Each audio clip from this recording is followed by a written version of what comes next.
Bienvenue sur DMG TV, les histoires mystiques. Si tu es nouveau sur la chaîne, n'oublie pas de t'abonner, de laisser un commentaire, de liker et de partager. Tu veux raconter une histoire? Il y a un numéro à l'écran sur le plus 237 655 81 90 17. Envoie ton histoire et on va jouer ici sur YouTube, sur Facebook et sur TikTok. On poste plusieurs histoires tous les jours sur YouTube. La chaîne c'est DMG TV. Et on a une deuxième chaîne YouTube où on poste tous les 15 heures une histoire exclusive. La chaîne c'est DMG TV, histoire mystique exclusive. Donc, n'oubliez pas de vous abonner aussi de ce côté-là.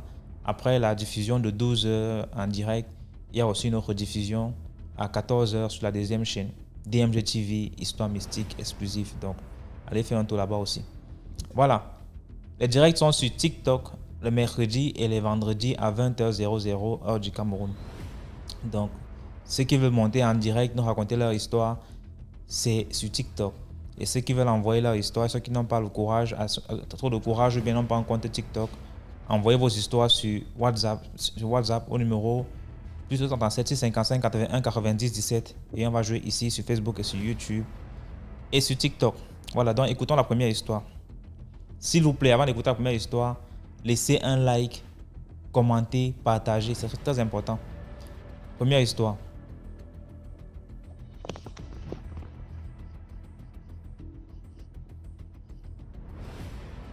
Bonjour, bonjour la communauté DMG. Bonjour DMG, bonjour la communauté DMG. J'ai une histoire à raconter. Et cette histoire, je voulais vraiment mettre beaucoup de personnes en garde, de faire beaucoup attention. Parce que il y a quelque chose qui est à la mode actuellement. Ce qui est à la mode actuellement, c'est-à-dire que les femmes et les gens qui prêtent l'argent là, tu veux faire un business, tu dis non, la femme ça là ou l'homme ça là, il prête l'argent, tu peux dire prendre pour prêter, après il rembourse à la personne. Ou soit cette personne là, il a les voitures, tu peux prendre, tu payes un peu pendant un moment. Ou soit le gars là, il a les motos. Quand tu prends, tu peux payer un peu. Jusqu'à la personne donne une date. Si tu ne payes pas, il augmente l'argent. Ou bien la moto, il prend la moto. Faites beaucoup attention. Parce qu'avant de rentrer dedans, il faut chercher à demander. Il faut te renseigner d'abord. Est-ce que les gens, ceux qui ont pris avant, est-ce que leur business marche? Est-ce que comment aller dans leur vie? Voilà. Ok, je raconte l'histoire.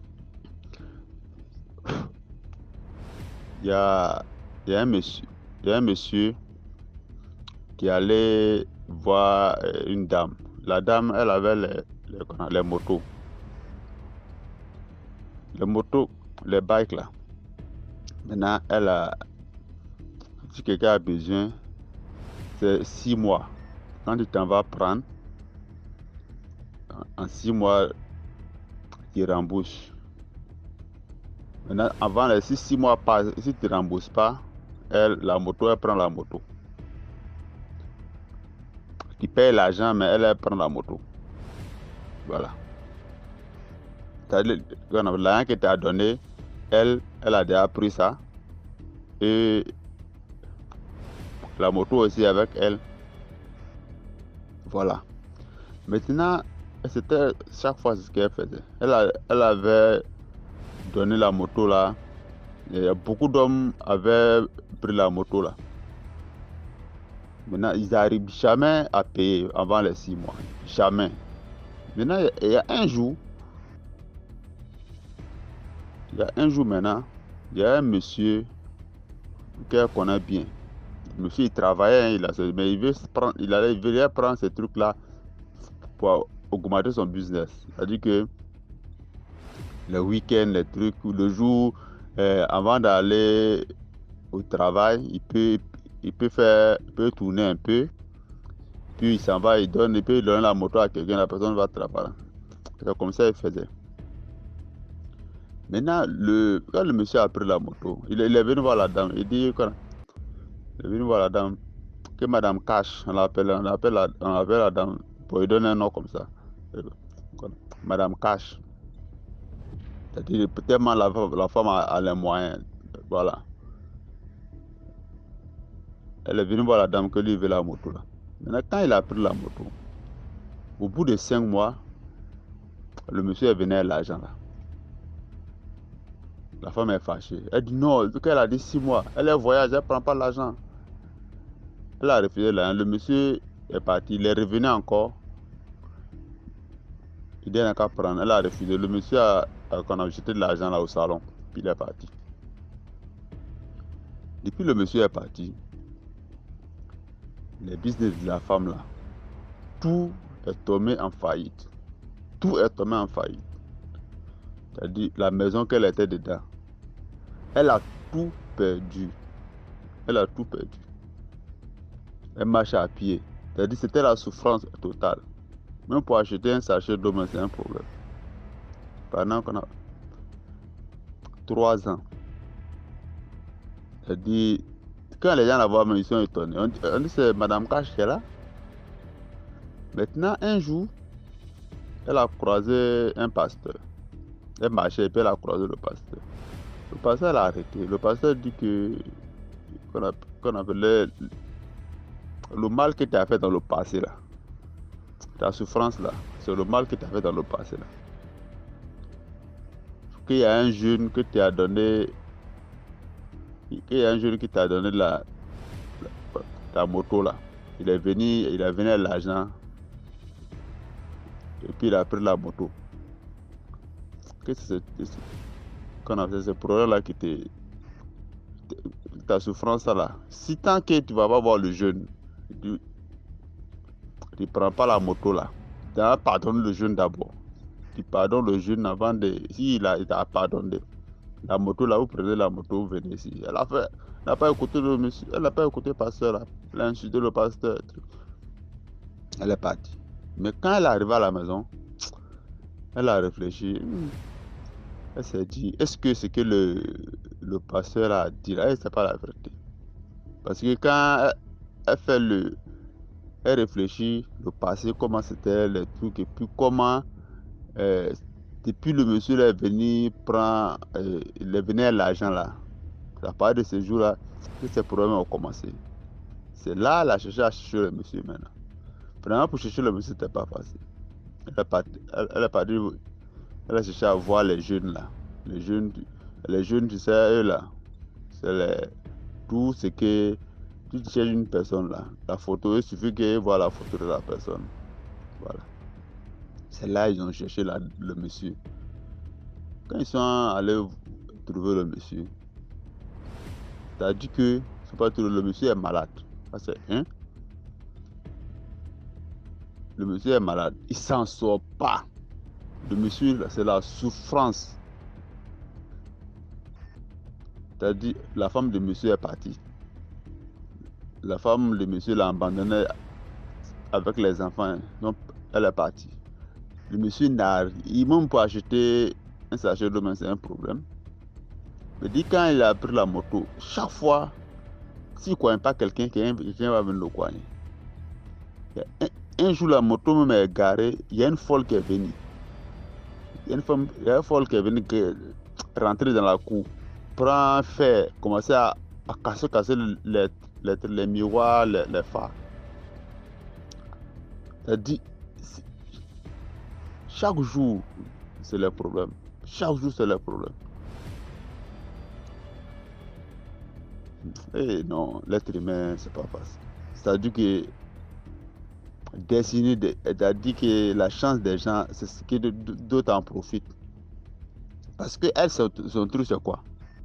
Son plan, c'était quoi? La moto. C'est-à-dire que si la personne, avant les 6 mois, si la personne force, là, il tombe malade. S'il tombe malade, il n'arrive pas à payer la moto. Quand il vient, non, il est malade, elle ne veut rien savoir. Elle dit le business, c'est le business. Voilà. C'est qu'elle prend la moto. C'est ça qui faisait qu'elle s'enrichit. C'est-à-dire qu'elle t'a déjà utilisé. Ton aura, là, elle a déjà pris ça. Et puis, voilà, elle avance. Et la personne, là, elle s'en sort pas. Lui, il souffre, il est là. Elle prend la moto, mais toi-même, tu t'en sors plus. Tu es dans la souffrance seulement. Maladie sur truc, elle t'a déjà utilisé. On doit vraiment faire attention. Quand ils sont allés voir le monsieur, ils ont expliqué le problème du monsieur. C'est pas trop le monsieur, même, c'est les habits de ses enfants, il avait. Non, c'est pas la peine. Rien qui s'en sortait bien. Tu vois, quand tu prends ton propre argent, tu prends ton argent, là, j'étais un problème. Tu dis non, je m'en sors pas, je vais faire truc. Il veut ouvrir un business, voilà. Et c'est ce business-là qui te met en genoux. C'est qu'ils sont venus, ils ont pris la moto, ils vont aller voir le pasteur. Ils sont allés voir le pasteur a prié, le pasteur a brûlé le truc, la moto. C'est-à-dire que la femme est free maintenant, et lui aussi il est free. C'est-à-dire, c'est la moto qui mettait les deux, tous les problèmes étaient dedans. C'est la moto. Tant qu'on ne brûle pas la moto, ils ne vont jamais s'en sortir. Vous voyez où l'être humain est devenu aujourd'hui. On doit vraiment faire attention. Avant de rentrer dans un truc là, renseignez-vous. Renseignez-vous. Ok, merci beaucoup. Bonne soirée. Merci beaucoup pour l'histoire. Maintenant, on va écouter la deuxième histoire. Bonsoir DMG. Bonsoir la famille DMG. Je suis venu vous raconter mon histoire que j'ai vécue au Gabon. Je suis sénégalais, mais j'étais au Gabon. J'ai vécu au Gabon pendant 8 ans. J'ai fait la connaissance d'une fille congolaise. Et la façon que j'ai connu la fille, c'est par hasard. C'est pourquoi nous les jeunes, il faut qu'on doit faire très attention. On doit faire très attention. Parce que les gens qu'on croise souvent dehors, là, on ne sait pas qui est qui. Et la fille en question, je l'ai croisée dehors, par hasard. Malgré qu'elle est belle. Et quand je l'ai vue, je suis tombé dans ses charmes. En tant qu'homme, je l'ai dragué, j'ai pris son numéro. Et c'était un samedi, je me rappelle, c'était un samedi. Et on a discuté jusqu'elle est partie. Et le lendemain, c'était dimanche, quoi. Je l'ai appelé et pour qu'on se voit, quoi. Elle m'a indiqué l'endroit qu'elle reste. Elle reste dans le quartier résidence de Libreville, au Déguégué. Tous les gens de Libreville savent le quartier que je suis en train de parler. C'est un quartier résidentiel, au Déguégué. Et en arrivant sur place, j'ai appelé la fille, elle est sortie. Mais à ma grande surprise, l'endroit que la fille reste, c'est une maison abandonnée. Il n'y a personne qui vit là-bas, il n'y a personne. Moi déjà, quand je suis rentré dans la maison, j'ai senti une énergie négative. Je savais que ici, là, c'est un mauvais endroit. J'ai posé la question avec la fille, en disant que, attends, toi tu restes ici? Elle m'a répondu oui. J'ai dit, mais attends, est-ce que la nuit tu dors ici? Est-ce que tu dors, tu passes la nuit ici? Elle me dit oui. Ça m'a mis la puce à l'oreille, quoi. Mais jusqu'à présent, Dieu est en train de me montrer des signes, mais nous l'être humain, nous sommes têtus, quoi. De nature, nous sommes têtus. On ne veut rien comprendre. Et pourtant, Dieu est en train de me parler, en me montrant des signes. Parce que j'ai ressenti ça dans mon corps. C'est comme Dieu qui me parle en me disant que faire très attention. Mais j'ai fait la tête dure. La fille m'a fait rentrer dans sa chambre. À ma grande surprise, quand je suis rentré dans sa chambre, je ne me sentais pas bien. Il y en avait une énergie négative qui dégageait dans la chambre en question. J'ai encore posé la fille en question. J'ai encore posé la question encore avec la fille en disant que est-ce que la nuit tu passes, est-ce que tu dors bien la nuit? Elle me dit oui. Non, c'est seulement les moustiques quoi. Et moi je ne voyais pas les moustiques. Moi ça que je voyais c'est quoi? C'était des esprits. C'était c'était un mauvais endroit. M'a fait 30 minutes et j'ai demandé de quitter, quoi. Je suis rentré à la maison. Mardi, je l'ai appelé, quoi, parce qu'on avait un rendez-vous mardi. Parce que mardi, Elle voulait venir me rendre visite, quoi, pour savoir où j'habite, quoi. Parce qu'à l'époque, c'était les histoires de Corona, quoi, les histoires de coups de feu qui commençaient à partir de 18h à Libreville. Il y en avait le coup de feu à partir de 18h. Et notre rendez-vous, c'était 15h. Moi, 15h, j'ai attendu la fille en question. Je l'ai attendue jusqu'à 18h moins. Et la fille est là sur place maintenant. Elle est arrivée. Et le moment qu'elle est arrivée, il y a déjà le coup de feu. Tous les taxis ne circulent plus. Ah, j'ai dit, actuellement, je suis carrément tombé dans la merde. Je suis carrément dans la merde. Parce que la façon que j'ai vu la fille, elle est venue pour passer la nuit. Et moi, ça ne m'arrangeait pas. Parce que déjà, je savais que non, il y a un truc qui clochait, quoi. Ah, mais je n'avais plus le choix. Parce qu'il y en avait déjà le coup de feu. Et il n'y a qu'un taxi qui circulait. Comment on doit faire? Maintenant, la fille doit passer la nuit. Ah, je n'avais pas le choix. Mais je vous assure, quand on a commencé à dormir, j'ai fait un petit rêve. Le rêve que j'ai fait là, et c'est Dieu qui me parle jusqu'à présent, mais jusqu'à présent, j'ai fait la tête dure. J'ai rêvé que j'ai marché avec la fille, je l'avais attrapée sur la main. Il y en avait un chien noir qui est venu mordre ma main. Jusqu'à j'ai lâché la fille, le chien m'a lâché. C'était le rêve. Quand je me lève comme ça là, j'ai dit waouh. Mais j'ai dit waouh. Et le rêve là, c'est Dieu qui me parlait dans le rêve. Jusqu'à présent, je faisais encore la tête dure. J'ai dormi avec la fille. La nuit là, on a fait des rêves. Mais je vous assure, quand je me suis levé le matin, j'ai laissé une somme de 5 000 francs pour son agent de taxi, quoi, pour qu'il puisse rentrer.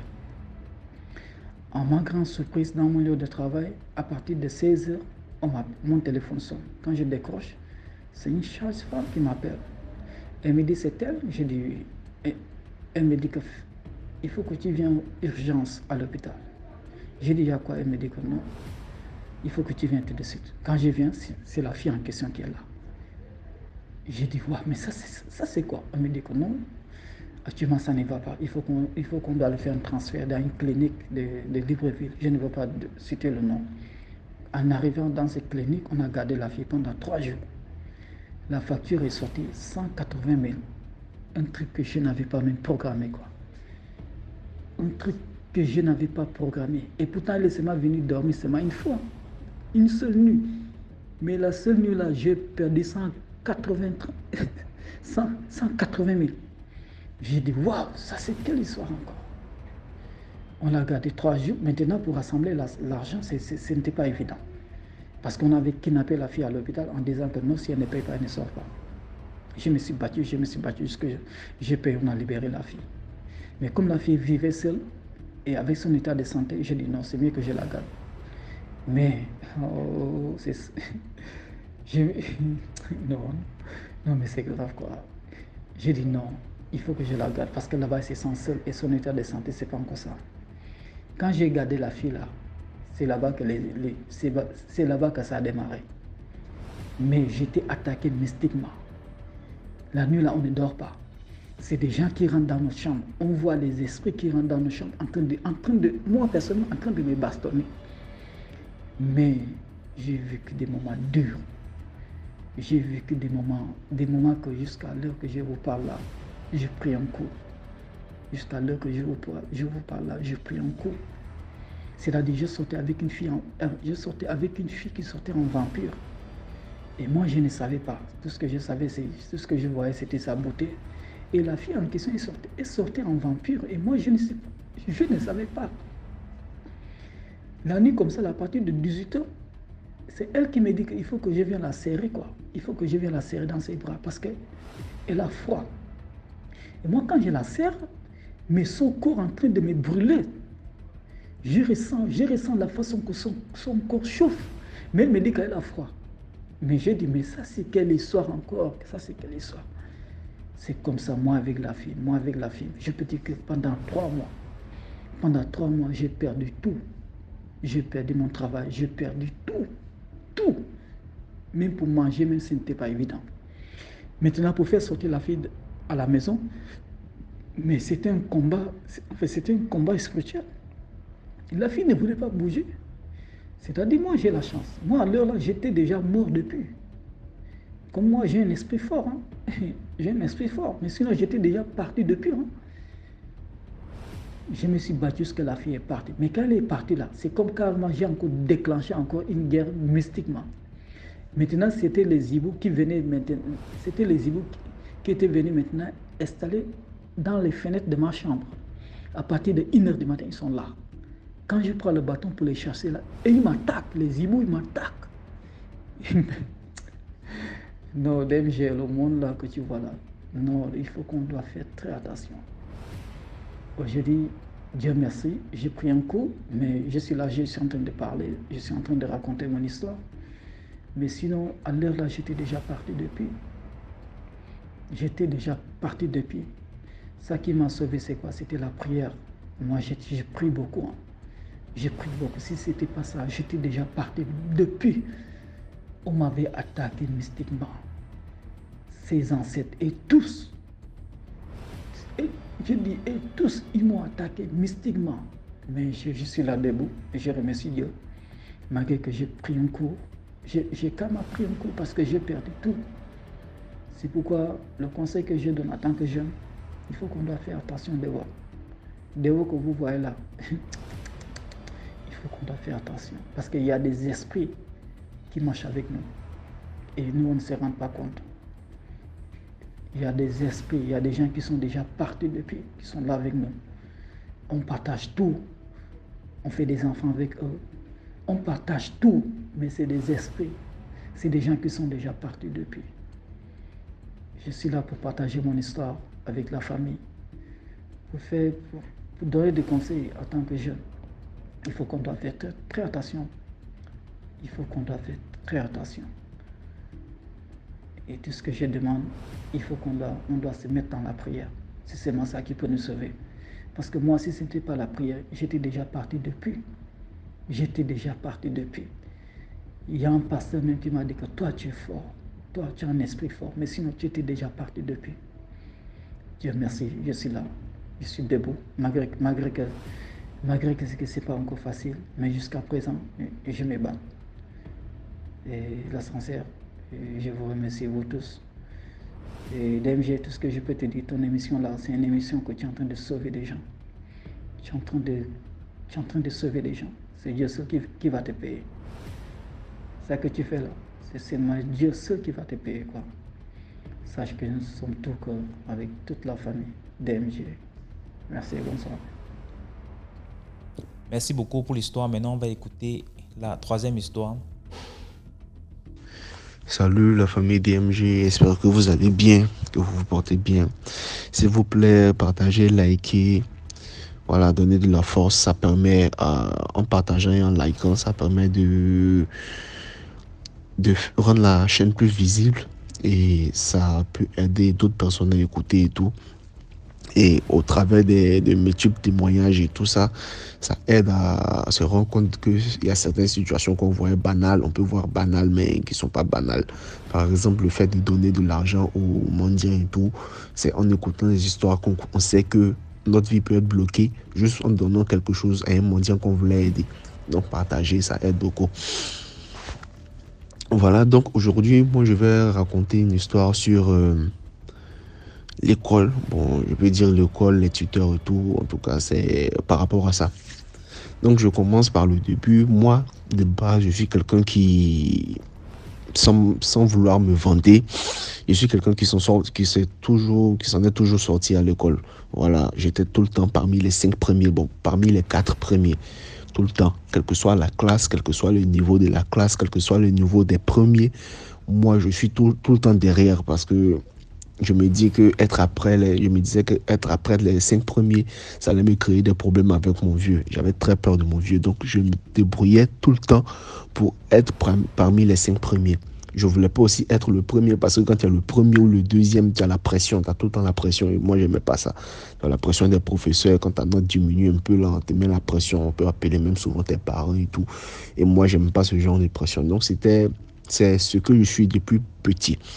Et la deuxième chose sur moi, c'est que dans les premières années, dans les 3 premières années d'école, quand j'étais encore petit, je manquais beaucoup les cours parce que je partais jouer aux jeux vidéo et tout. Je jouais même pas, je regardais parce que j'avais pas l'argent pour payer. C'est des trucs qu'on devait payer, c'était en Côte d'Ivoire.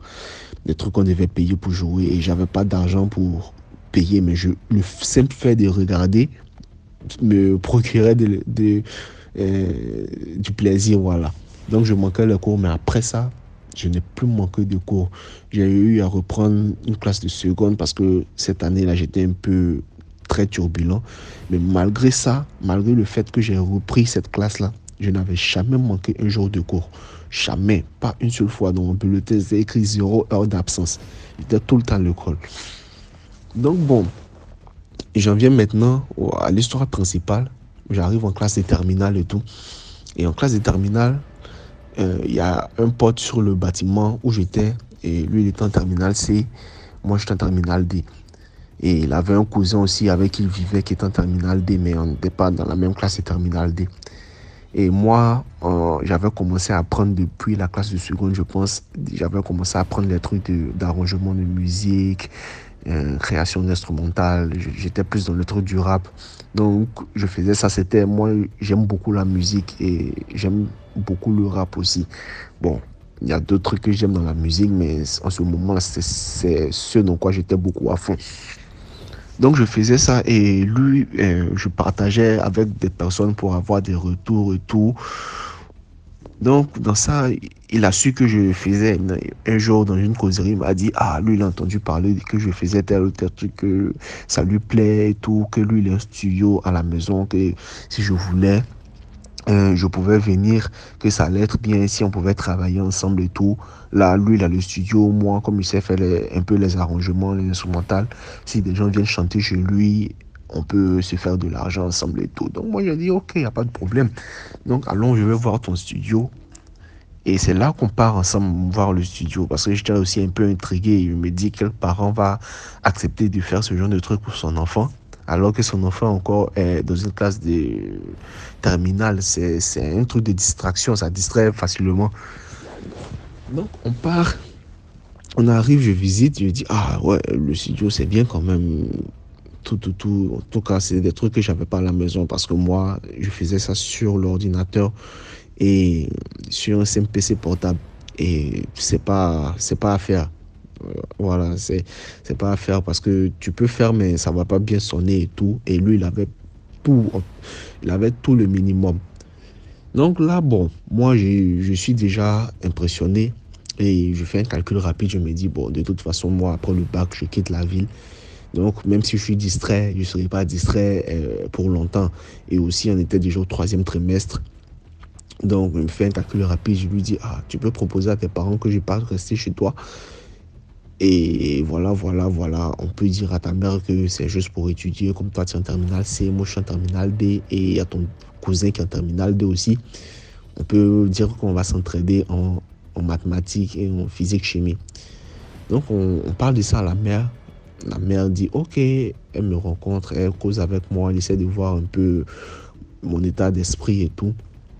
Donc, on parle, après elle en parle à son mari et tout, ça s'arrange et bim, je suis chez eux. On parle même pas un mois, on finit de tout régler, je suis chez eux. Et eux, ils habitaient à 15 minutes de l'école.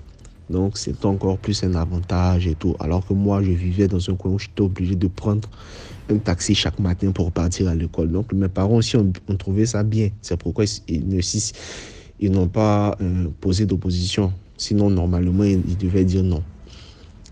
Et c'est là que j'arrive là-bas. Et en plus, il y avait une autre particularité chez lui, c'est qu'il avait la connexion Wi-Fi. Et ça, c'était un truc qu'on n'avait pas partout en Côte d'Ivoire.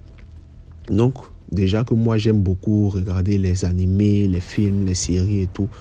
Donc, j'avais 2+. Mais, je dois lui dire que moi, depuis que je suis petit, mon père m'a toujours répété, il y a un temps pour s'amuser, il y a un temps pour travailler. Et c'est devenu une seconde nature pour moi. Quand je travaille, vraiment, quand je suis à la maison, que je travaille, je peux être distrait. Mais quand je travaille, et que je sais qu'il est temps de travailler, Le téléphone peut être à côté de moi. Je ne veux pas toucher au téléphone parce que je sais que je dois travailler. Je suis actuellement en Europe. Quand je vais travailler, souvent je vois mes collègues qui se cachent un peu, manipuler les téléphones. Moi, ça ne me dit rien parce que je me dis, arrivé à la maison, je peux répondre aux messages. Donc je travaille, je suis concentré. Et c'était déjà comme ça en terminale. Mais arrivé au moment, je constate que je ne vais plus à l'école. Je peux faire 4-5 jours à la maison sans partir à l'école. Chaque fois que la mère me demande, tu ne vas pas à l'école, je dis non, je ne vais pas, je ne vais pas. Le professeur n'est pas là, on nous a donné des trucs à faire à la maison et tout. Et elle aussi, elle n'insistait pas parce que bon, c'était pas son... il ne sait pas si je dois dire qu'elle ne voulait pas me mettre la pression ou tout, mais voilà quoi. Et je m'en sortais aussi avec les notes en classe. Mes notes n'étaient pas devenues trop bizarres. Mais juste que je ne partais pas à l'école et j'étais plus concentré sur l'étude. J'étais tout le temps là en train de regarder des séries. J'ai regardé une série de 7 saisons en même pas 2 semaines. C'est-à-dire que je ne dormais même pas. Je me réveille net, je me brosse, je fais ce que j'ai à faire. Je suis devant l'ordinateur en train de terminer la série. Donc c'était ici. Et c'était le premier problème que je manque les cours. Le deuxième problème, c'était avec la mère maintenant. Et là, c'était vraiment compliqué parce que il y avait tout le temps des petits problèmes. Elle me disait des trucs un peu blessants. Souvent, je faisais aussi des trucs du genre, je tapais, il y avait un chien à la maison qu'ils avaient envoyé. Et je ne sais pas ce qui s'est passé. J'avais mis mon téléphone en charge et j'avais laissé mes cahiers sur la table. Le chien est venu manger mon chargeur, déchirer mes cahiers et tout. Donc, il était tellement énervé que j'ai tapé le chien. Et elle m'a dit, non, pourquoi tu tapes le chien, tout. Bon, moi aussi, j'avais des chiens à la maison. Moi, je sais que les chiens, quand ils font des bêtises, on les tape pour qu'ils ne recommencent plus, mais pas les taper dans le ventre. Je les tape un peu, si je dois dire, la fesse vers la queue, là. Je tape là-bas pour qu'il sache que vraiment je suis fâché, ce qu'il a fait n'est pas bien. Sinon, si tu ne fais rien, il va se dire que c'est normal et ça passe. Donc, j'avais des problèmes avec elle par rapport à ça. Et il y avait aussi le petit frère de mon pote là, qui était très problématique. Le truc, c'est que l'enfant, au départ, il était très bien. Il était très bien, l'enfant. Et moi, j'aime beaucoup les enfants, donc je jouais avec lui. Mais j'ai remarqué que l'enfant, quand on joue, quand j'essaie un peu de jouer avec lui et tout, l'enfant essaie de me créer des problèmes du genre, il pleure, il fait une situation de test. Je ne le tapais pas parce que je ne tape pas les enfants comme ça. Donc je ne le tapais pas et surtout que ce n'est pas mon petit frère et tout. Je suis venu quelque part, il ne faut pas que je tape en front de quelqu'un, ça va devenir problème sur ma tête et ça va mal faire voir mes parents aussi. Donc j'évitais. Mais l'enfant, il essayait tout le temps de me créer des problèmes, donc je me suis éloigné de lui. Un jour, je sors, je rentre, il y a ma valise, j'ai bien rangé toutes mes affaires. Et là, je rentre, je vois toutes mes affaires par terre, éparpillées partout dans la chambre. Et j'ai directement su que c'était lui. Donc je lui demande, c'est toi qui as fait ça? Il me regarde, il sourit, il dit oui. Il dit, pourquoi tu as fait ça? Il me sourit du genre, il rit. Et ça énerve quand quelqu'un fait quelque chose. Tu sais que la personne sait très bien que ce qu'elle a fait n'est pas bien. Et la personne rit, tu ne sens pas le regret dans les yeux de la personne, sur le visage de la personne. Donc j'étais tellement énervé. J'ai soulevé la main, je voulais le taper. Et après, je me suis souvenu que je ne suis pas chez moi. Déjà, j'ai des problèmes avec la maman. Donc, il ne faudrait pas que j'aggrave. Et que l'enfant aussi, c'est quelqu'un de très, très, très, très, très calculateur. Je ne sais pas si c'était vraiment un enfant, mais l'enfant était très calculateur. Donc, j'ai soulevé la main. Ça l'a effrayé. Il a commencé à pleurer. Et moi, je suis sorti. Il a une grande sœur. Entre ces deux-là, je pense qu'il y avait 3 ans d'écart. Elle aussi, elle vient. Hey, tu as tapé mon petit frère. Quand ma maman va venir, je vais dire et tout. Il n'a pas voulu discuter. Je suis sorti. Et le soir, la maman vient. Je savais que j'allais avoir des problèmes. J'étais dans la chambre. Je ne voulais même pas sortir. Elle m'a attendu. Quand elle a vu que je ne sortais pas, elle m'appelle. Viens ici. Donc, je sors. On s'explique. Elle me demande des explications. Je commence à m'expliquer. Elle me dit, ouais. Il n'a même pas terminé. Elle me dit, ouais. Donc, tu veux dire que l'enfant ment. L'enfant dit que tu l'as tapé et tout et tout. Donc, je me suis tué, je l'ai laissé parler jusqu'à ce qu'elle finisse. Et elle a marqué un silence. Elle n'a plus parlé pendant 1 à 2 minutes comme ça. Donc, je me suis dit que c'était terminé. Je me retourne, je pars. Elle me dit, voilà, que c'est comme ça, tu es impoli. Au début, tu as fait semblant d'être un bon garçon. Maintenant, tu me montres ton vrai visage. Comme ça, elle a continué à parler. Elle a impliqué mes parents, tout ça. Et j'étais énervé parce que je sentais vraiment l'injustice et je sentais qu'il y avait quelque chose qui n'allait pas. Donc j'étais beaucoup énervé. Et entre-temps, le père, lui, il était au salon, il ne disait rien. Le père, il était au salon, il ne disait rien. Et quand c'est fini, elle a fini de parler encore. Cette fois-ci, je lui ai posé la question. Tu as fini, est-ce que je peux partir maintenant? Elle me dit oui, va-t'en. Donc je sors et le père, il entend mes pas dans le couloir, il m'appelle. Qu'est-ce qui s'est passé? Il lui explique. Et lui, il me laisse terminer. Et ça, c'est un truc que je déteste beaucoup quand on est en train de s'expliquer et que je parle, on me coupe la parole. Je déteste beaucoup ça parce que moi, c'est un truc que je ne fais pas. Moi, quand quelqu'un parle, même si la personne parle 1 heure de temps, je vais tout écouter pour ne pas que la personne dise « tu ne m'as pas laissé terminer ». Et moi aussi, quand je parle, je veux qu'on me laisse parler, aller au bout de mes idées. Mais elle, quand elle m'a coupé la parole, j'étais tellement énervé. Et le papa, lui, il s'est calmé, il m'a laissé terminer. Il m'a dit, ah, il comprend, ok, il n'y a pas de problème, rentre dans la chambre. Donc, je suis rentré dans la chambre. Le lendemain, c'est comme si l'affaire n'avait pas eu lieu. On n'a plus jamais parlé de ça.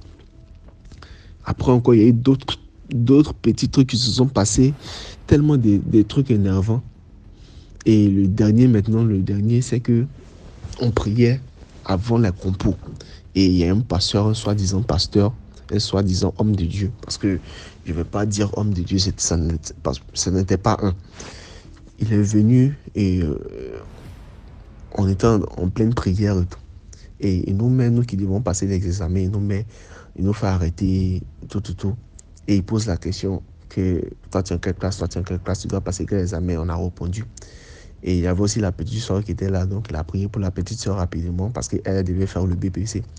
Il a prié pour la petite soeur rapidement et il a prié pour nous les grands. Et là, à la fin, il regarde les 2 autres, il leur dit, vous, si vous touchez à une femme, l'esprit me dit que si vous touchez à une femme avant les examens, vous allez échouer. Et moi, maintenant, à mon tour, il me dit, toi, l'esprit, il me dit que tu es quelqu'un qui fait un faux semblant. J'ai pas compris cette phrase, j'ai pas compris. Le faux semblant, moi, j'ai compris du genre, je suis quelqu'un qui fait semblant d'être une bonne personne alors qu'elle ne l'est pas. C'est comme ça que moi, j'ai compris.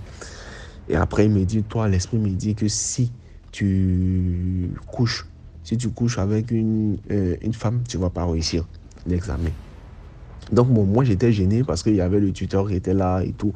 Moi, c'était juste à cause du tuteur parce que c'était, je peux dire que lui, ceux qui étaient là, lui et le cousin, qui était le cousin et la petite soeur, qui étaient les bonnes personnes dans la maison. Les autres, là, eux, ils ne m'inquiétaient pas. Donc, j'étais gêné. On finit et on sort. Quand on sort, le lendemain, ça ne dure pas. Le lendemain même, le fils préféré de la dame, lui, il couche avec une fille. L'autre aussi couche avec une fille. Moi, ça ne dure pas. 2-3 jours après, j'avais une copine. J'étais rentré chez mes parents. Et elle m'appelle. Elle me dit que oui, elle veut qu'on se voit. Donc, je savais très bien que quelque chose devait se passer parce que quand elle et moi on se voyait, il y avait toujours quelque chose. On ne se voyait pas tout le temps. Et quand on se voyait, c'est comme si on rattrapait le temps perdu et tout. Donc je savais que quelque chose devait se passer. Et je lui ai dit non, si on se voit, je sais que quelque chose va se passer alors qu'on m'a interdit, sinon je n'allais pas avoir mon examen. Elle insistait, elle me dit non, elle en a envie et tout. Et moi je ne veux pas faire tout. Elle a parlé, tellement parlé que j'ai dit ok, il n'y a pas de problème. Viens. Il lui a dit, ok, il n'y a pas de problème, viens, ce que tu veux faire là, on va faire, et ce qui va arriver, va arriver. Donc elle est venue, et ça s'est passé ainsi. Mais dans la maison, je ne me sentais toujours pas à l'aise. Je sentais qu'il y avait quelque chose qui n'allait pas, parce que, je ne sais pas comment dire, j'ai ce réflexe-là, ce 6e sens-là, que quand il y a des situations bizarres, quand ça doit me créer des problèmes, quand ça doit vraiment me créer des problèmes, mon cœur bat fort, du genre je stresse et j'ai peur. Mais quand c'est une situation, même si la situation peut sembler grave, souvent mon cœur est calme, j'ai pas peur. J'essaie moi-même de stresser parce qu'il me dit normalement je dois stresser, mais mon cœur est calme et généralement ça s'arrange. Mais quand j'ai commencé à manquer les cours et tout, je ne partais plus aux cours, je faisais ce genre de trucs là, mon cœur battait tout le temps. Donc j'ai créé une situation où j'ai dit que je devais quitter la maison. J'ai dit ça à mes parents d'abord. Et j'ai dit aussi à mon tuteur que je devais rentrer parce que mes parents avaient trouvé un répétiteur pour moi qui vivait dans leur secteur. Donc, ça allait être plus facile pour moi de rester à la maison avec mes parents pour suivre les cours du répétiteur. Je pense que le tuteur, il avait compris que je voulais partir à cause de ça. Donc, il a essayé de me convaincre de rester. J'ai dit non, je vais partir et tout. Ça me faisait un peu bizarre de lui mentir comme ça parce que je savais qu'il savait, mais il ne voulait pas insister. Donc, je suis parti. Excusez-moi si c'est long, c'est déjà presque fini. Donc, je suis parti et c'est là que j'ai recommencé à étudier. Je me souviens même qu'un jour, je me suis assis au salon avec mes livres de mathématiques, mes cahiers et tout, où il y avait des exercices et tout ça. Je me suis assis. Mon père, il est parti au travail aux environs de 9 heures. Et la position où j'étais assise, la manière dont j'étais assis, quand il est sorti, jusqu'à ce qu'il rentre aux environs de 17h, 18h, j'étais à la même place en train de faire des exercices. Et c'est mon père même qui s'est fâché. Il m'a dit non, c'est pas comme ça qu'on étudie. Lève-toi, va t'amuser un peu, tout, va t'aérer l'esprit et tout. C'est là que je me suis levé. Donc j'ai constaté que voilà, vraiment, il y avait quelque chose qui n'allait pas. Et on passe les examens. Dieu merci, je réussis et je suis le seul qui réussit l'examen. Mon pote, son cousin et même la fille qui a voulu qu'on couche ensemble, elle aussi, elle était en classe de terminale, elle n'a pas eu son examen aussi. Donc j'étais le seul dans cette histoire-là, bon, moi et la petite sœur qui avons eu nos examens.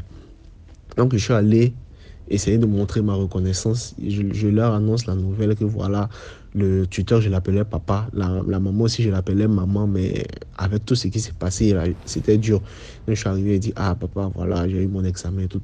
Et elle, je regardais son visage, je sentais qu'elle n'était pas heureuse. Je sentais à son visage, elle n'arrivait pas à cacher ses vrais sentiments. Donc je sentais ça, j'ai fini d'annoncer la nouvelle. Le papa était content, il m'a dit, ah, au moins si tu es venu chez moi, tu n'as pas mangé mon riz cadeau, tout, c'est bien, mes félicitations. Et c'est là que je suis parti. Et comme je l'avais dit, moi, chaque vacances, du genre, je savais que je ne devais pas rester dans la ville. Donc je suis allé où je devais aller là. Et j'ai expliqué ça à ma tante qui, elle, prie beaucoup. Je lui ai expliqué l'histoire parce que ma maman lui en avait déjà un peu parlé. Donc, je lui ai expliqué l'histoire de A à Z, tous les petits trucs qui se sont passés et tout. Et ma tante me dit, le chien qui a mangé mes trucs là, c'est sûrement quelqu'un qui l'a envoyé, du genre spirituellement, pour faire ça, pour me provoquer. Et l'enfant aussi, sûrement, on passait par lui pour me provoquer, pour que je fasse une bêtise. Et la dame, elle voulait pas que moi je réussisse à mon examen. Et le faux pasteur, là, le faux homme de Dieu là aussi, c'était lui qu'elle avait envoyé et tout. Donc, ma tante ne m'a pas clairement dit que la femme était une sorcière parce que, bon, je ne sais pas si elle avait peur que je répète ça à mon pote là ou quoi. Mais elle ne m'a pas dit ça clairement. Mais moi, c'est ce que j'ai compris par là, que la dame était une sorcière. Et quand elle m'a vu, elle a vu que vraiment, j'avais, si je dois dire ça comme ça, une étoile et que j'allais réussir parce que moi, tous mes examens, je les ai réussis en un coup. Je n'ai pas repris un seul examen. Donc, je ne sais pas si c'est ce qu'elle a vu et qui lui a fait mal. Donc, elle nous mettait tellement de bâtons dans les roues que seul son fils, normalement, devait avoir l'examen. Mais par la grâce de Dieu, moi, j'ai eu. Et bon, malheureusement pour eux, ils n'ont pas eu. Donc, c'était un peu là mon histoire pour dire que je ne vais pas dire à quelqu'un de ne pas envoyer son enfant quelque part parce que ça dépend toujours des personnes. Moi, à 100%, quelqu'un peut envoyer ses enfants chez ma maman. Ma maman va bien s'occuper d'eux. Moi, il dit, souvent même, j'avais l'impression qu'on me traitait plus dur que les personnes qui venaient chez nous. Parce que mes parents ne voulaient pas qu'on dise qu'ils font du favoritisme pour leurs enfants. Nous, il y avait une servante chez nous, on faisait tour à tour pour laver les touches. Je lavais moi-même mes habits. La servante ne touchait pas à mes habits. Parce que mes parents disent, c'est moi qui dois laver mes habits. Moi et ma petite soeur. Donc, je ne vais pas dire à un parent ici de ne pas envoyer son enfant chez quelqu'un, mais juste dire aux parents de prier. Et moi, je sais que c'est parce que ma maman prie beaucoup que j'ai pu me sortir de cette situation-là. parce que ma maman prie beaucoup. Donc, juste prier pour vos enfants, quel que soit l'endroit où vos enfants doivent partir et tout, parce qu'on ne sait pas ce qui peut arriver. Donc, l'endroit où vos enfants doivent partir, juste prier pour eux. Et inculquer-leur aussi ce réflexe-là de prier aussi. Même s'ils ne prient pas fortement à n'importe quelle heure, mais qu'ils prient au moins chaque matin et chaque soir. Et montrez-leur comment ils doivent prier. C'est tout. Là, si vous priez vous-même et que les enfants aussi prient eux-mêmes aussi, ça va faire d'autres prières sur eux, leur vie. Et s'ils prient aussi pour vous, ça va faire d'autres prières sur vous, vos vies. C'est ce que je peux dire. Sinon, le fait de dire à quelqu'un, il ne faut pas envoyer ton enfant quelque part, le dehors est méchant, tout. Tu peux éviter tout ça, être assis à la maison, ça va venir te trouver à la maison. Donc, juste vivez, mais dans tout ce que vous faites, priez. Voilà. Et aussi, au moment qu'ils font du favoritisme pour leurs enfants, là, on peut aimer un enfant plus que l'autre parce que l'enfant fait des trucs qui vont vraiment au cœur. Même dans la Bible, pour les chrétiens, s'ils fouillent, ils vont voir que dans la Bible, Dieu faisait du favoritisme. Même déjà, même l'histoire d'Israël, Dieu fait du favoritisme pour Israël et les autres là. Souvent, quand ils font des guerres contre les autres, Dieu défend Israël, il ne défend pas les autres, alors que c'est Dieu qui nous a tous créés. Donc, le favoritisme existe. Mais ne maltraitez pas l'un pour bien traiter l'autre. Traitez-le au même pied d'égalité. Maintenant, celui qui fait plus de bonnes choses, vous pouvez lui faire des cadeaux pour montrer à l'autre que si lui aussi fait de bonnes choses, il aura aussi des cadeaux. Mais pour dire que comme lui c'est votre enfant, l'autre c'est pas votre enfant, vous allez donner plus. Voilà quoi, je donne un exemple. Vous partez acheter quelque chose et vous savez que vous pouvez acheter que pour une seule personne. N'achetez pas que pour votre enfant préféré ou que pour votre enfant. Si vous savez que vous allez acheter pour une seule personne, n'achetez pas et achetez plutôt autre chose que vous pourrez partager entre eux tous. Ça va éviter les frustrations et tout. Voilà, donc j'ai été long, mais je ne savais pas quelle partie sauter exactement. Donc voilà quoi. Juste aimez tout le monde. Faites-vous ce que vous aimeriez que les autres fassent avec vous et priez pour mettre dessus. C'est tout. Voilà, donc partagez, likez et prenez soin de vous. Que Dieu nous bénisse. Amen. Merci beaucoup pour l'histoire. Maintenant, on va écouter la 4e histoire. Bonjour la famille DMG et toute la famille du monde entier. C'est la première fois, donc vous allez devoir m'excuser. Bon, j'ai une petite histoire, voilà, pour dire le titre, on va dire, on promet pas la mort à tout le monde. Alors, j'ai un fils. Le fils, voilà, il fait des conneries, 2-3 conneries, hein, on est en France. Et voilà, bon, la justice lui colle 3 mois.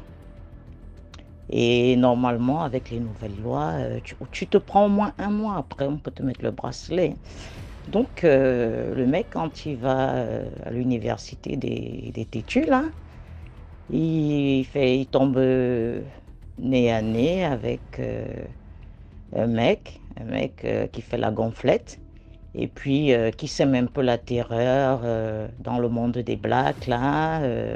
Je sais pas, sa famille l'a classé de possédé, hein, parce que ça frappe tout le monde, ça joue les terreurs, bref, un genre de John Brie, quoi.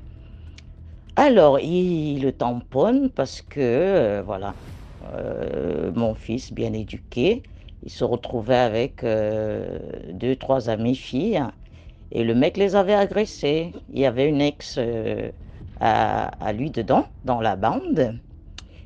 Et le mec a voulu tabasser son ex. Et la fille, il est là, mon fils lui dit, mais non. Et la fille dit, écoute, ça fait 1 an et tout, c'est fini, vas-y, lâche-moi. Donc mon fils est interposé, il est grand, il est tranquille, poli. Je dis, écoute, ça se fait pas, ok. On tape pas sur une femme, peu importe ce qui s'est passé, je veux pas savoir, mais si j'entends que tu l'as encore agressé, bah, j'en ferai mon histoire. Le mec a fait son petit scandale et tout, il est parti. Alors, quand ils se rencontrent là-bas à l'université des Tétus, il sait qu'il est là-bas.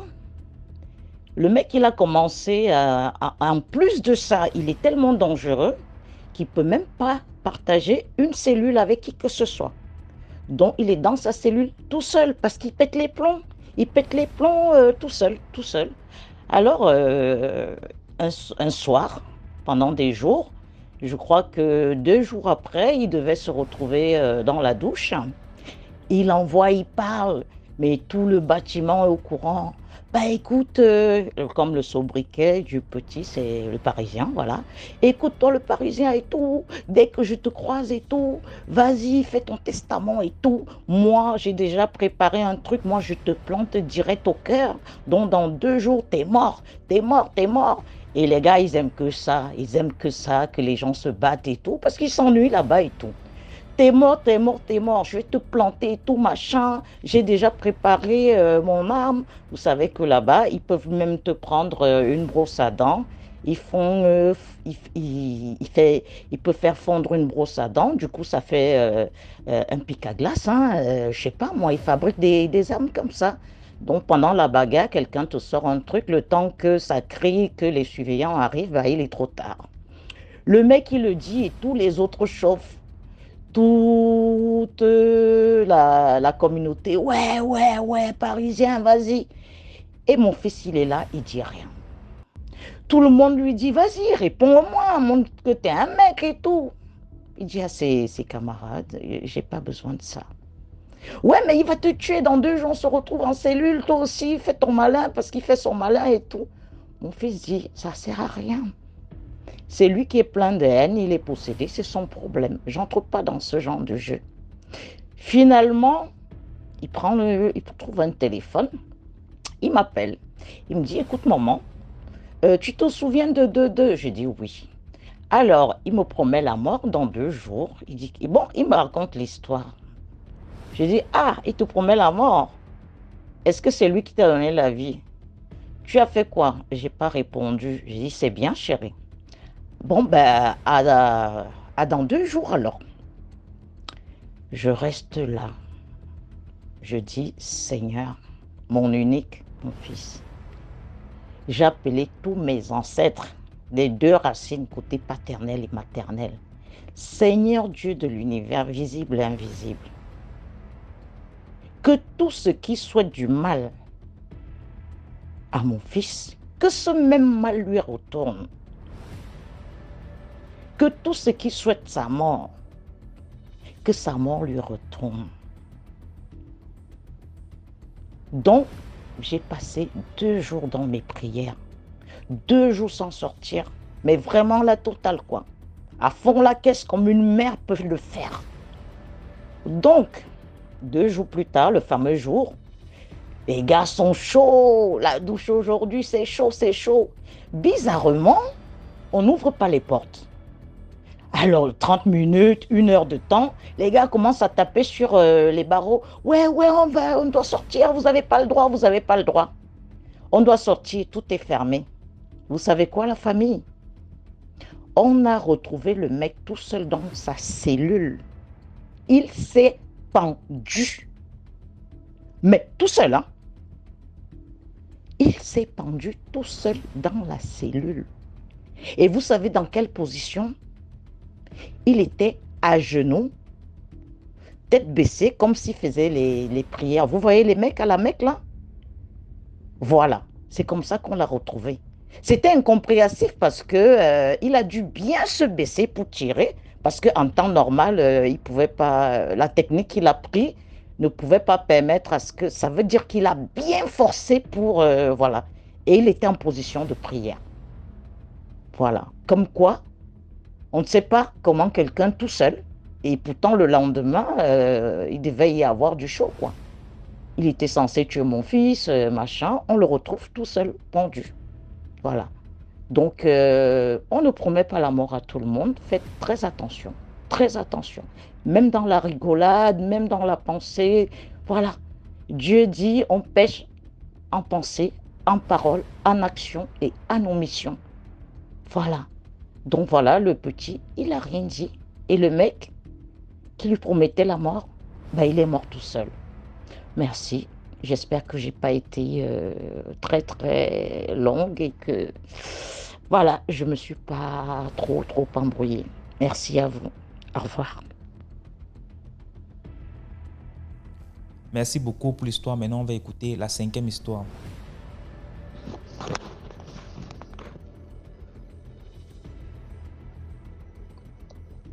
Bonjour DMG. Bonjour la communauté DMG. J'ai une histoire. Et l'histoire que j'ai, c'est le fantôme jaloux. Fantôme jaloux, c'est un monsieur. Le monsieur est décédé. Et puis, il est sorti ailleurs. Arrivé là-bas, le monsieur, il s'est marié. Il a fait 5 ans avec sa femme. Chaque fois, la femme est derrière lui, elle veut connaître la famille, elle veut aller connaître sa famille, elle veut aller connaître la famille. Maintenant, décembre ça là, décembre qu'on est dedans là, le monsieur est venu avec sa femme. Quand ils sont arrivés, ils étaient dans la voiture. Quand ils étaient presque arrivés à la maison, il a dit à la femme que voilà, qu'ils n'ont qu'à partir, que lui, il cherche à voir, il a un ami ici là, il y a longtemps, qu'ils étaient encore de, comme il y a très longtemps, lui, il va passer là pour voir, il va saluer son ami là, et puis il rentre. Ah bien. C'est qu'ils ont continué la voiture, lui il est descendu. Quand ils sont arrivés, il y a la maman de le gars qui était là, le fantôme, et ses soeurs. La femme a expliqué que ouais, qu'elle est venue à son mari, que son mari dit qu'il va passer voir un ami ici. Il a dit le nom de l'ami même. Maintenant que lui, ils n'ont qu'à l'attendre ici. Que c'est ça. Ils ont commencé à pleurer maintenant. Maintenant, ils ont dit à la femme que c'est dans la cour là même qu'il a été enterré. Ils ont montré le truc là, où ils l'ont enterré à la femme. La femme dit elle ne croit pas. La femme a commencé à pleurer. Parce qu'il y a 2 enfants qu'ils ont eu. C'est elle, les 2 enfants là, ils étaient venus, une fille et un garçon. Mais quand tu vois les enfants là, ressemblent bien à le monsieur. Surtout le garçon. Maintenant, non, c'est-à-dire que il a son frère, il a le petit frère du fantôme qui était là-bas. C'est-à-dire, lui n'a pas vu autre femme. Lui n'a pas vu une autre femme, c'est la femme de son grand frère là. Lui cherche, il a forcé, il cherchait à violer la femme. C'est-à-dire, il veut sortir la femme. Comme la femme n'a pas accepté, il a forcé. Le fantôme l'a giflé. Avant de le gifler là, le fantôme, il a vu le monsieur. Son grand frère. Il a vu son grand frère. Le gars l'a giflé. C'est comme ça, lui, ça joue là. Même pour parler, il a tous les problèmes. Sa main est sous sa joue. C'est là. Ils ont fait appel maintenant à un monsieur. Comme lui, il aide les gens. Si c'est un des cas. Mais lui, il a un pasteur. Le pasteur est vraiment occupé. C'est quelqu'un qui est très très pasteur. C'est un pasteur. Lui, quoi les autres pasteurs, quand on dit non, il faut payer tel son, lui, il prend pas l'argent. C'est un pasteur qui ne prend pas l'argent. Si tu peux lui donner quelque chose, il n'y a pas de problème. Le jour où tu peux lui donner quelque chose, il va dire non. Que c'est bon. Voilà. Le monsieur, le monsieur est très occupé. Il n'a pas pu avoir le monsieur à temps. C'est là. Maintenant, on veut se séparer maintenant. Parce que quand ça s'est passé comme ça, quand le fantôme l'a giflé le petit frère, la dame est sortie. Elle a couru, elle est partie. Le fait quelque chose de 4 jours, on ne voit pas la femme. La femme était en ville là-bas. Elle est devenue comme une folle. Elle se sont mariée, elle cherche.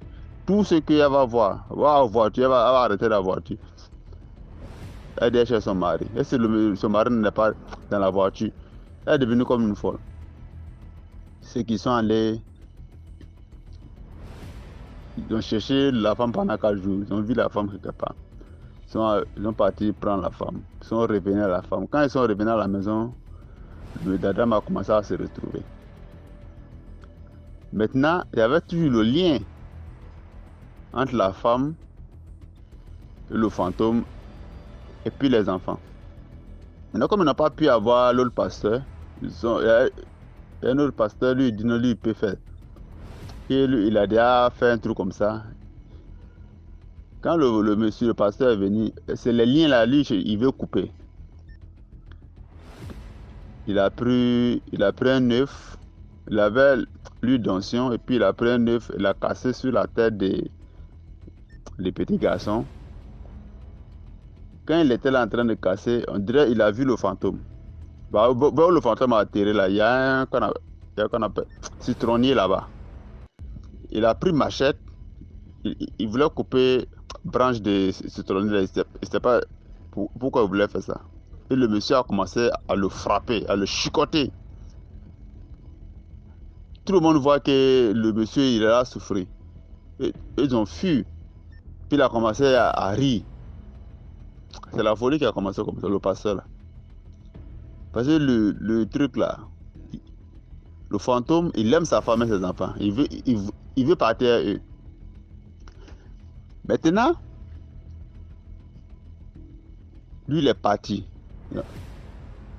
On ne sait pas ce que. Pendant ce temps-là, la femme n'était pas encore venue.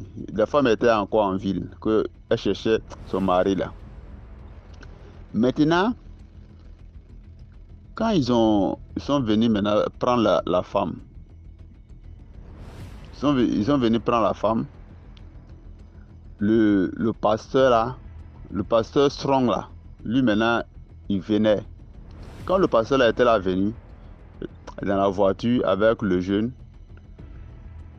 ils étaient en route, c'est-à-dire ils étaient encore loin. Il est arrivé quelque part, le monsieur, le pasteur a dit arrêtez-vous. Qu'ils n'ont qu'à garer la voiture. Ils n'ont qu'à garer la voiture. Parce qu'il y a une femme qui est là en train de faire enterrer quelque chose. Que c'est les gens avaient tué. Ils avaient tué le frère à son mari. Ils avaient tué le frère de son mari.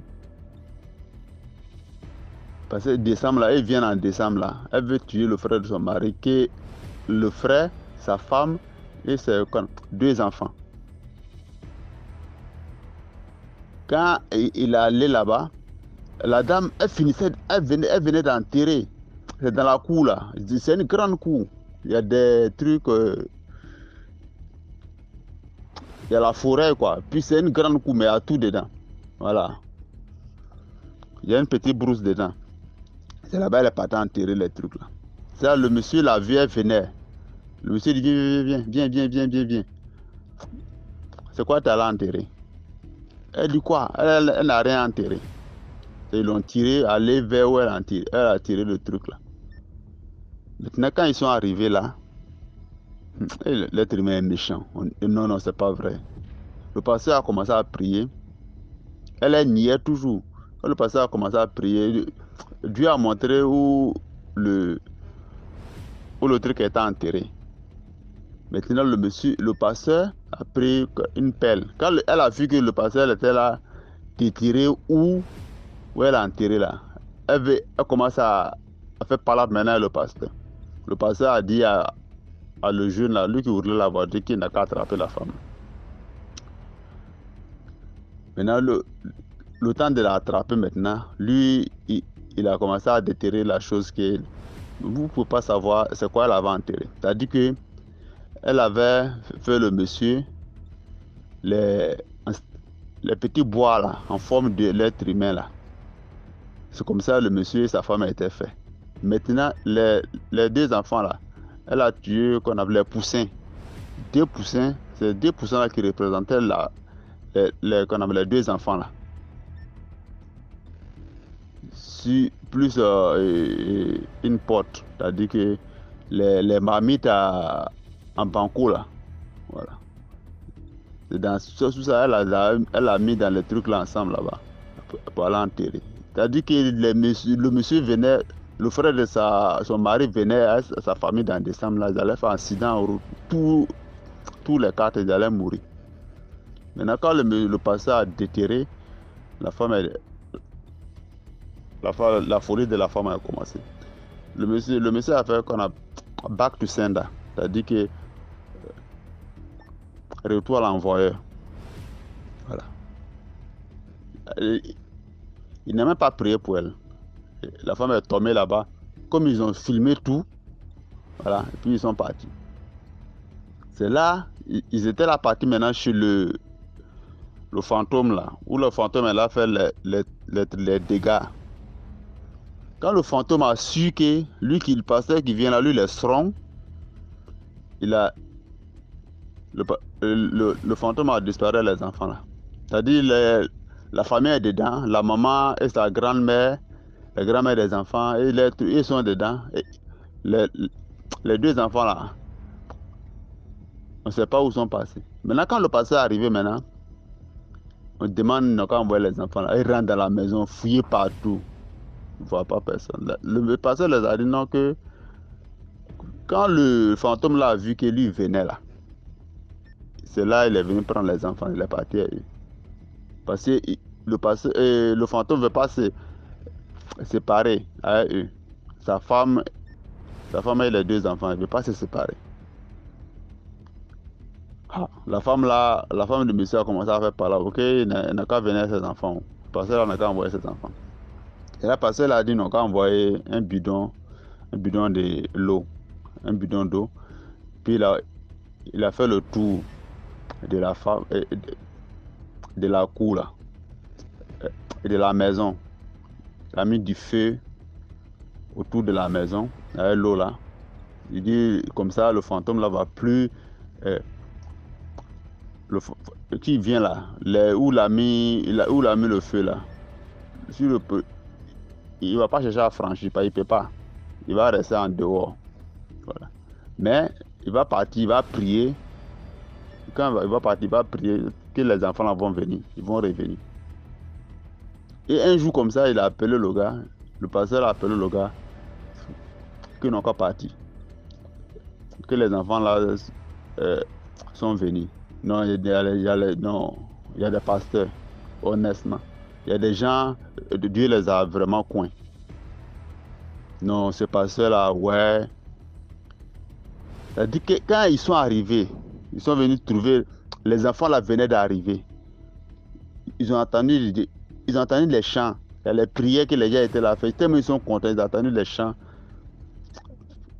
C'est les enfants, ils viennent d'arriver, même pas 10 minutes. Le moment qu'eux sont arrivés. Ils venaient d'arriver, les enfants sont arrivés quelque chose de 10 minutes. Et puis eux sont arrivés. C'est là, il a prié, il a fait ses prières, il a coupé le lien, les deux enfants. Maintenant, la maman en voulant couper les liens, le monsieur ne voulait pas, il dit il aime sa femme. Maintenant, le fantôme est rentré dans la femme là. C'est lui qui parlait maintenant, que lui il aime sa femme et ses enfants, il ne veut pas partir. En tout cas, ils ont lutté. À la fin, le fantôme est parti. Et le monsieur a coupé les liens. Voilà. C'est que vraiment, on doit vraiment faire attention de nos jours. C'est-à-dire, tu peux croiser une belle femme quelque part. La femme est décédée quelque part longtemps. Tu peux croiser un joli garçon. Le monsieur est décédé il y a longtemps. On doit vraiment faire attention. Quand on se met à les gens, on doit chercher à vérifier, à connaître la famille avant de partir loin à la personne. Voilà. Merci beaucoup. Bonne soirée. Merci beaucoup pour l'histoire. Maintenant, on va écouter la 6e histoire. Bonjour DMG. Comment vous allez? J'espère que tout se passe bien. Je tiens quand même à vous remercier pour les efforts que vous faites pour, comment on appelle ça, et nous édifier sur les affaires mystiques, les affaires mystérieuses. Et je remercie aussi vos auditeurs qui vraiment ne ménagent aucun effort pour quand même raconter des histoires de ce genre-là, pour édifier quand même, comment on appelle ça, les autres auditeurs.